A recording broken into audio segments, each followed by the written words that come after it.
From the district attorney's race to city council seats to land use in Barrio Logan, voters mostly stuck with the status quo Tuesday. Mesa College political scientist Carl Luna is here to offer some post-election analysis. Carl, District Attorney Bonnie Dumanis handily beat her two opponents, and her win came despite allegations that she had politicized the office and an election eve story that said that she had written a letter of recommendation for a wealthy businessman, Mexican businessman, who's accused of illegally contributing to her campaign.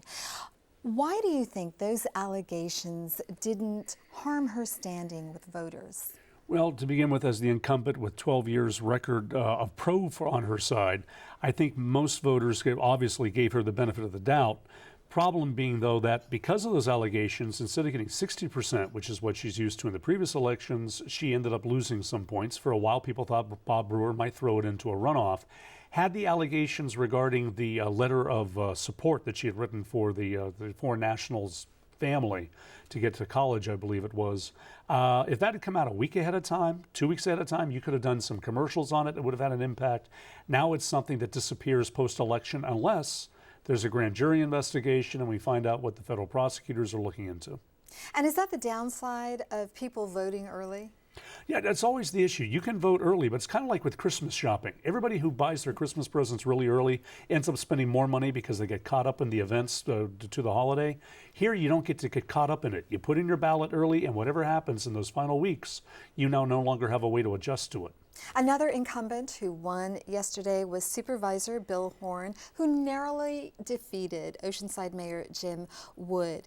iNews source reported recently that Bill Horn had used a private nonprofit to avoid paying taxes on his real estate transactions for years. How difficult is it to defeat an incumbent supervisor in San Diego County? It's not easy, let's say that. You don't usually only see changes when there's a vacant seat. Now that you have term limits applying, you'll see turnover. This is Mr. Horn's last term. With Bill Horn, to replace him with Jim Wood of Oceanside isn't a huge shift ideologically in terms of demographics and the rest. But that scandal, I think a lot of people just said, well, that's Bill Horn. He's been pursued by such allegations and things kind of like this in the past. It wasn't enough to keep a very low turnout for voting for their old favorite. Moving on to Propositions B and C, voters defeated both of those. They would have updated a land use plan for Barrio Logan. Councilman Alvarez said the defeat showed that corporate and special interests can trump the will of the people. Is that the lesson here? Well, let's just say that ranks up there with the sun rises in the morning and sets at night. If you spend enough money on something, you have a really good chance of winning with it. That being said, the issue did not really motivate a lot of people outside of Barrio Logan. I think that the vast majority of San Diegans had very little idea how the plan actually worked, what was the dividing line on it. And in an issue where you're not sure and you're told it can cost a lot of jobs, you'll usually err on the side of caution and vote against the reform, particularly since you don't live in the area. How fair was it to allow all of San Diego to vote on a plan for a community of 5,000 south of the 8? Well, you may be a community south of the 8, but it's still part of the city of San Diego, and as such, if it's going to involve the city monies, involve city time and effort, people get to weigh in on the La Jolla plans, the Claremont plans. Any town plan you develop has to go through the process. I worry if you start to balkanize things into communities. The important thing is for the residents of Barrio Logan is to speak up and get the rest of San Diego community on their side. What happened to us could happen to you. And how difficult is it going to be going forward to actually get a plan for that area? Well, nothing moves for at least a year. It's a year time limit before they can bring it back up. And by then you're into the 2016 election cycle, looking at the new mayor's race. I would be surprised if anything happens on this within the next 3 to 4 years. Okay, and how much do you think misinformation was part of the campaign against these two measures? Well, to paraphrase the old expression, there's lies, damn lies in political campaigns. One man's misrepresentation is another man's political speech and right to say. There were, on both sides, probably overstatements of the case in terms of how big a health issue it was in Barrio Logan compared to other issues and how many jobs would be lost. claims that 40,000 jobs could be lost implied that every job tied to the maritime industry would be lost. The whole industry would move out.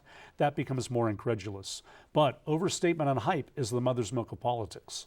Let's talk about the two San Diego City Council races or seats. Republican Lori Zapp won in District 2. Republican Chris Cate will face Democrat Carol Kim in November for the District 6 seat. How important is that seat for Republican Mayor Kevin Faulconer? Well, right now, the strong mayor's position, which Mayor Faulconer gets to be a genuine strong mayor finally, rests on his power of veto. The veto can be overturned by a 6-member supermajority of the council. Right now, it's 5-4 Republican or Democrat-Republican. If that moves to 6-3, well, if it's currently 6-3 because of interim appointment. If it stays 6-3, Kevin Faulconer will not have a veto power that he can really wield going into his presumed re-election campaign in 2016. This would allow the Democrats in the council to move forward more aggressively, things like minimum wage legislation, other community zoning plans, etc. So we can expect him to campaign hard for Chris Cate? Yeah, Mayor Faulconer will campaign for Chris Cate. The Republican establishment will. Most of the business community, the Chamber of Commerce will. He already had substantially more money than Ms. Kim had. Question, will Democrats try to match that or save their ammunition for some other race? On voter turnout, only 20% of San Diego County registered voters voted in the election, and that was well below the 35% that was predicted by the Register of Voters. Why was it so low? Well, people are looking at voter fatigue coming off of the Bob Filner fiasco, as they like to call it. People are tired of having to vote and then have their vote change because you elected the bad candidates. We just had fires in San Diego. That probably disrupted some things. There was no high-ticket, sexy component to this race. The governor's race is a yawn. It's not like a presidential race. It's a perfect storm of disinterest. That being said, San Diegans will now have to live with the results of their disinterest. Hopefully, they'll be more motivated to vote in the fall. And we're going to close it there. Carl Luna, thanks so much for coming on the program. Thank you.